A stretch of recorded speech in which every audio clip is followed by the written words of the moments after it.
said don't move.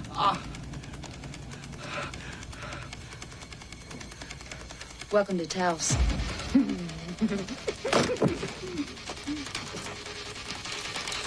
It better not be marked. Willem Dafoe plays a sheriff who tries to go undercover, doubling as a criminal in White Sands, one of the new movies we'll be reviewing this week on Siskel and Ebert. And I'm Roger Ebert of the Chicago Sun-Times. And I'm Gene Siskel of the Chicago Tribune, and our first film is White Sands, an intriguing murder mystery with good actors that ultimately loses its way when it gets too talky for its own good. Willem Dafoe plays a New Mexico sheriff who stumbles upon a dead man who turns out to be an FBI agent carrying a briefcase full of cash, $500,000 in cash. Tracking the murderer, Dafoe offers to the FBI his willingness to impersonate the dead man who was a renegade agent. Spencer have a first name? Bob. Already called himself Bob. Bob Spencer. Bob? Yes. I can be a Bob. The money trail leads to a creepy underground arms dealer played by Mickey Rourke and an heiress, Mary Elizabeth Mastrantonio, who likes danger as much as social causes. She'll take dough from anyone, and indeed, she and Rourke are partners, which stuns Willem Dafoe. So, you buy these guns from your suppliers for what? Well, what? Around 10%, $1.25 million. Then you turn around and sell them to your freedom fighters for $3 million. I think I'd like 10% of the back end.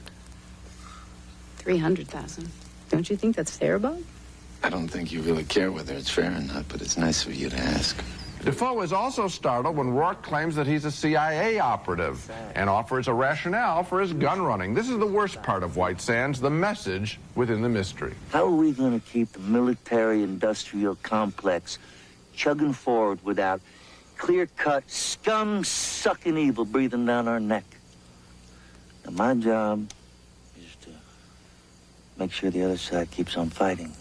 That's pretty lame. I was actually enjoying White Sands until that scene, which really rang hollow. Political conspiracy movies have to be a lot better written since we've seen Oliver Stone's JFK. What's good about the movie are the performances of Dafoe and Rourke and the mood of an honest guy in over his head. I just wish that Daniel Pine, the writer of White Sands, didn't feel an obligation to give his picture a veneer of political significance. You know, it's funny because I had exactly the same feeling about this movie, and in thinking about it, it occurred to me that there must be some kind of ratio, I'm sure it's not scientific, between action in a thriller and explanation of the action. Right. And this one tilts the balance. There are too many conversations in cars, in motel rooms, in diners where people are trying to fill each other in on their motives, and there are too many motives, and after a while the audience begins to feel jerked around. Like the screenplay says, okay, this guy is A, no, he's B, no, he's C, no, she's A, no, she's B, until the point comes when they're not really people anymore, they're simply pawns on a chessboard. Yeah, and a political position in the case of Rourke. And it doesn't, you know, actually I think it's a compliment probably to the director, Roger Donaldson,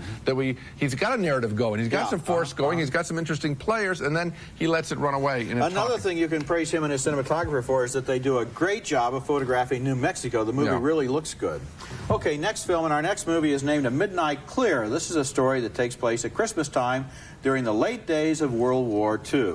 A small American patrol has been sent out into a forest to locate and report on the enemy, and the patrol is made up mostly of inexperienced young men who've been selected because of their intelligence, allegedly, but they really don't know what they're doing, and they believe they're going to be killed or captured when 3 Germans get the drop on them. Here we go! Get killed here! Relax! God damn it! You gotta relax! You gotta shut up! You gotta shut up! You gotta shut up! You gotta shut up now! Shut up! Stand! Shut up! You gotta calm down! You gotta shut up! Stand! Then suddenly the Germans vanish. What's going on here? A couple of the Americans become convinced the Germans are actually trying to surrender. You're gonna get your butt shot off for a theory. Well, I'm going. Well, listen to me. I'm the one guy here who knows Mel, I said I'm going. It's the end of 1944. The war is winding down anyway, and for a second it's forgotten as both the Americans and Germans are basically just kids who are lost and lonely in the woods. We're having a snowball fight. You don't think maybe the war's over and they're not telling you, Steve? I mean, they wouldn't do that. Now, Midnight Clear might seem, on the basis of those scenes, to be sort of a simple-minded, upbeat parable, but the movie's ending shows that war is not romantic and that reality has a way of undermining idealistic impulses. The movie is based on a novel by William Wharton, who also wrote Bertie, and here again, war is such a fearsome force it can literally drive men mad. The cast is first-rate, including Kevin Dillon, Eric Gross, Ethan Hawke, and Gary Sinise. And the story is interesting, too, but what's best about the film is the way the director, Keith Gordon, creates the look and feel of those lonely and frightened young kids out there in the middle of the frozen woods. Well, you mentioned the cast, and that's the part of the picture that I like the best. I think it's not that fresh to have an anti-war film where we find out that both sides are a bunch of scared kids. We've seen that in movies for quite a long time. What is fresh is these young contemporary players put in this 1944 situation, and that rings new. We don't have period dog faces, if you will, set in a World War II story. It's a real good cast. Ethan Hawke is the lead guy there, is a real good actor, and I enjoyed it on that basis. You know, one thing we often forget is that a lot of the guys in World War II were 18, 19 years old, and when you see the World War II movies, they're all John Wayne, who was about 40 in those days, so this is more realistic. Also, I want to go back again to Keith Gordon.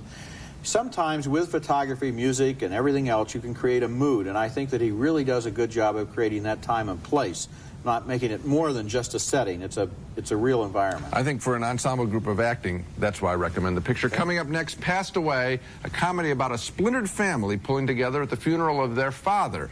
Starting the final prayer downstairs.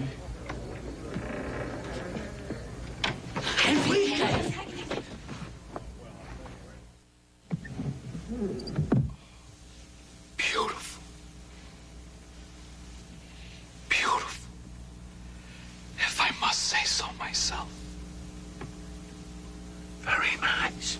That's Bob Hoskins in Passed Away, a dumb movie about a family with 4 grown children trying to patch up their lives when the patriarch of the family dies suddenly. Hoskins plays the oldest son who promises his surviving mother, Maureen Stapleton, to provide his dad with suitable tribute. I want a fine Irish wake. Nothing shabby about it. He deserves that. Forget that. A wake you never forget. You're getting lines in your face like your father. I know. You should put something on them. I know.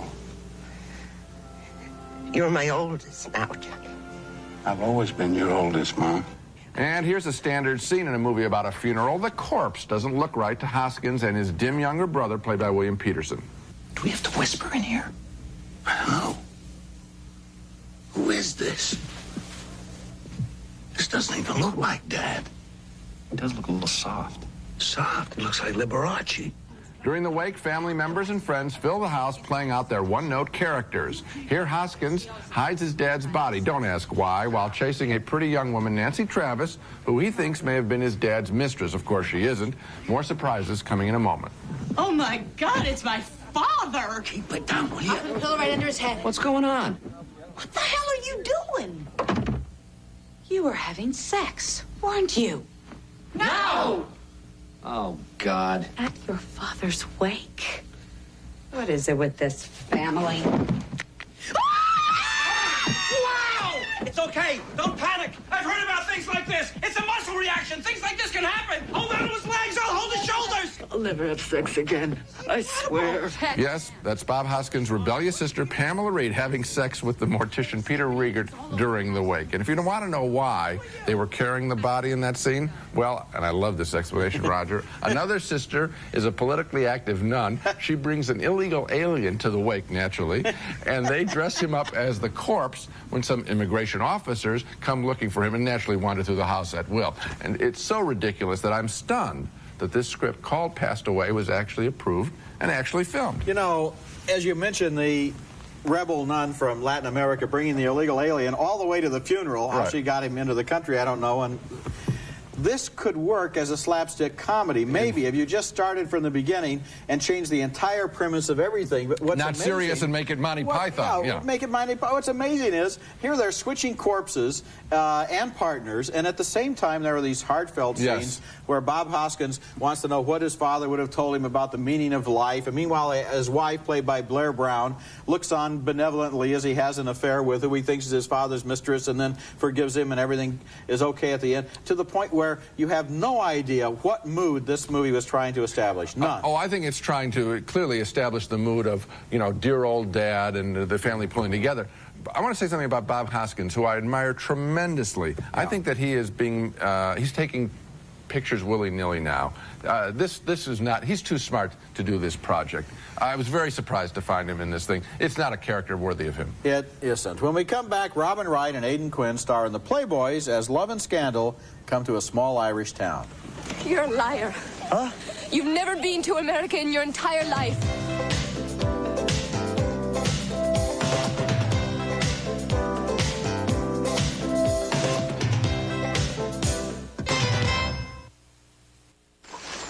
What do you think you're doing? Oh, hello.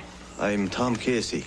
I'm from the Department of Agriculture. We're investigating these chickens for the old epidemic, and I can see you don't believe a word I'm saying. In 1957, in a small Irish town, Aidan Quinn plays an actor in a traveling show in a new movie called The Playboys.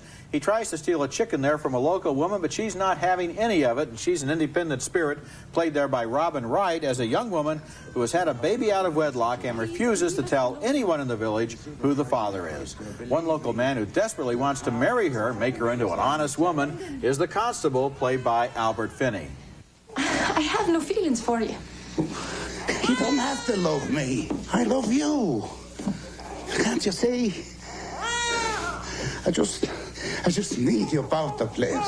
But Wright falls in love with Aidan Quinn, who acts in the traveling troupe of shabby Shakespeareans and almost wins her before she decides he's a liar. Last winter you were in jail in Dublin for bigamy. What?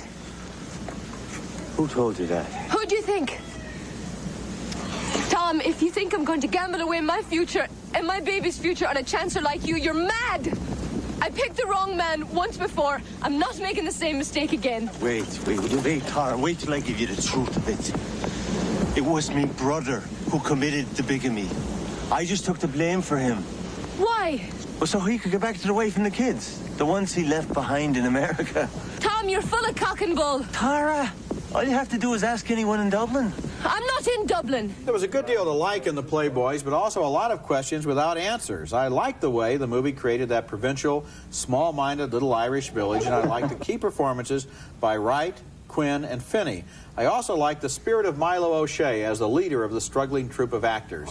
But the movie is filled with careless loose ends. For example, the policeman burns down a barn and is never mentioned again. One of the characters is an IRA bomber, but after the wrong man is arrested, that part of the story is never mentioned again, even though now they have an IRA bomber and a jailbreak guy running around town. Not any mention of that. The movie seems to have been edited down from a longer version, and while it is sometimes touching and good to look at, it simply doesn't hold together. Oh, I don't think it holds together. I think it's sort of predictable. The woman choosing between the guy. Roger, there's no suspense in this picture. From the very first shot of the church, you know exactly who the father is of the child. And then she's got to choose between two men. All right, now which one do you think she's going to choose? The drunk policeman who's basically an abusing... Rides around the town on his bicycle, or the new howling at the moon? Yeah, the new fresh face who can offer a way out of the village and a way into acting. Yeah, Give me a Gene, break. who do you think she's going to choose? Yeah, I know. It bored me. Coming up next, a strange comedy about a butcher, a guy who eats snails, and a woman who tries to electrocute herself. Delicatessen is next.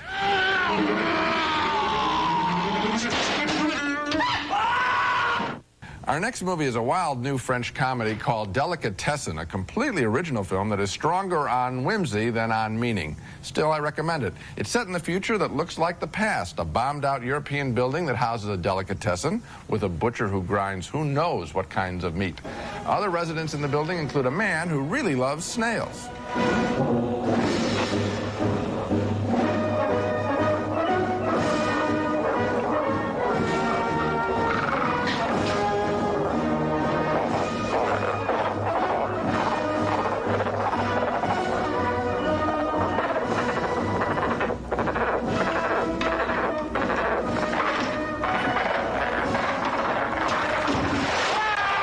And then there's the lady who tries imaginative ways to kill herself.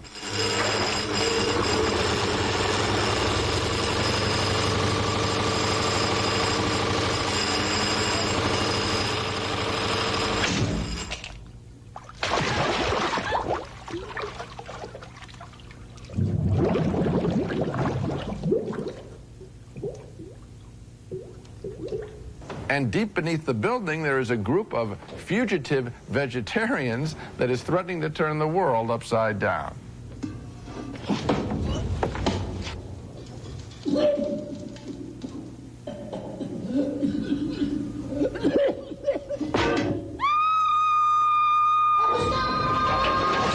Delicatessen is obviously full of wild images, each more fantastic than the last. The filmmakers here, co-directors Jean-Pierre Jeunet and Marc Caro, come from the world of animation, and they seem to work in a hell's a poppin' style similar to director Terry Gilliam. But I think their work is more focused, showing the desperation of mankind, the folly, and the fragility. I like the images, and I also like the overall mood of Delicatessen. Well, you're right to bring up the name of Terry Gilliam, because the movie the movie that this reminds me of is his Brazil, which neither one of us could quite. I mean, I saw it twice. Me too. I was never able to really figure it out, and with this one too, I found essentially complete self-indulgence in terms of special effects and wild images, without enough discipline in terms of the story to give it any meaning or direction.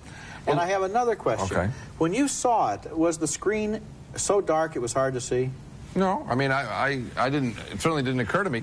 You have a lot of underground shots, I mean, a lot of dark shots in the picture, but that didn't bother me. Let me take a stretch at the thing that pulled it together for me. Yeah. Because I'm not just saying recommend it simply on great images. I've knocked other pictures who have great images. I felt that there was a real empathy for a lot of these characters and the screwy ways that people act. And I felt for the woman trying to kill herself. In other words, I felt there was a real character there, not just a symbol there. The guy in the stands, the couple, where the guy's like the circus performer and the shot. I felt for those situations, and I thought he crossed over into a human factor and human quality, whereas Brazil, to pick but I don't think, for example, you can tell me why the woman who was trying to kill herself wanted to commit suicide. I think that there are... I don't think there is a human character there. Let me tell you, I do. I think that there is a pattern of behavior where this woman is more comfortable in ritualistic attempts at death that she isn't really serious about in some way, and that's her way of living. Can you believe that? To get back to my other point, I know we saw this movie in different places. Yes. When I saw it, the screen was so dark that most of the time I had a hard time figuring out what was going on. I have an answer for that. What is the answer? See it in a better projected room. Coming up next, our video pick of the week, a futuristic animated fantasy from Japan.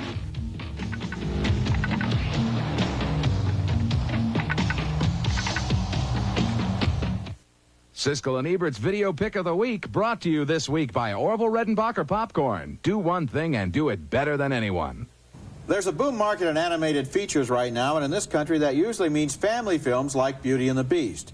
But in Japan, many animated films are made for older audiences, and one of the best-selling examples of that is a violent and bloody futuristic fantasy named Akira.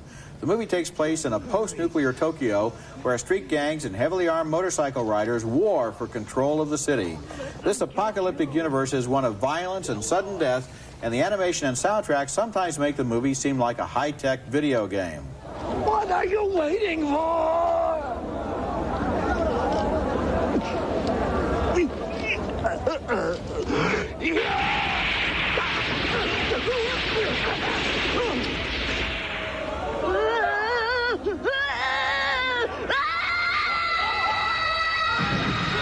Akira is based on a famous comic book by Katsuhiro Otomo, which is a bestseller in Japan and America, and now the video is also a bestseller in this country. It shows one of the strong points of animation, which is that the special effects and futuristic cityscapes of science fiction films are cheaper to draw than they are to build. The movie itself is sort of an animated version of Mad Max, very gory, very gruesome, but entertaining in its own demented way, although not, like a lot of animated films are, not for children. Now let's take another look at the movies we reviewed this week. 2 thumbs down for White Sands, which looked good and was well acted but was far too talky. 2 thumbs up for Midnight Clear, with its young soldiers on both sides of the war. Gene liked the acting more than the script. We both vote thumbs down for Passed Away, the ridiculous movie about a family that solves all of its problems during a wake. 2 more thumbs down for The Playboys, a sometimes charming but predictable story of Irish village life. And finally, a split decision on Delicatessen. Gene liked the wild images of its vision of the future, but I thought it was murky and unfocused, so the one that we agree on is A Midnight Clear, although I gather you would recommend Delicatessen. Over it. Even Absolutely. over that, okay. That's it for this week. Next week, we'll be back with a special program called Guilty Pleasures, a new show in which we will each name 5 movies that we're almost embarrassed to admit we like. That's next week, and until then, the balcony is closed. New Kraft-Free Peppercorn Ranch. So good it's anything but the same old grind. If it tastes too good to be fat-free, it's Kraft-Free. Crisp, clean, very masculine. Wear it and be victorious. Adidas Aftershave and Cologne, the essence of sports. Kraft Touch of Butter Spread. It's made with rich, creamy butter. So when Kraft Touch of Butter says buttery taste, believe it. A touch of real butter makes a real difference. Rice-A-Roni. Any day of the week, the flavor can't be beat. Rice-A-Roni, the San Francisco treat.